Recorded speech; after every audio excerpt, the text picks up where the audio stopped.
Biodiversité et émergence des maladies infectieuses, de la théorie aux activités opérationnelles.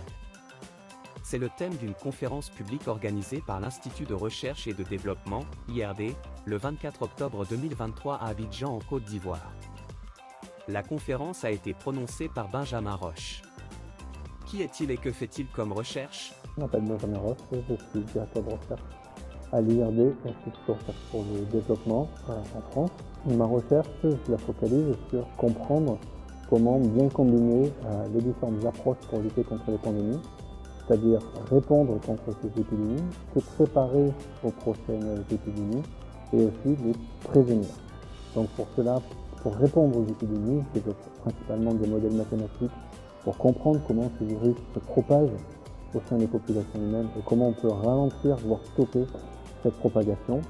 Pour les aspects préparation, j'essaie de comprendre comment mettre en place des systèmes de surveillance, ce qu'on appelle One Health, donc vraiment l'interface entre l'animal et l'homme, pour arriver à mieux détecter plus précocement ces émergences de maladies infectieuses pour mieux les contrôler.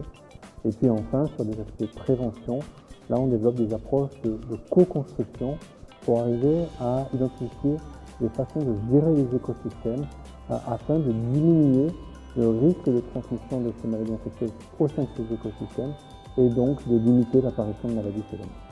Dans son exposé, Benjamin Roche est revenu sur la gestion de la Covid-19 et présenté les leçons qui se dégagent de la gestion de cette maladie en vue de prévenir l'émergence d'autres épidémies. Alors les principales leçons qu'on peut tirer du Covid-19, évidemment, c'est d'abord que les solutions doivent être apportées à un niveau local.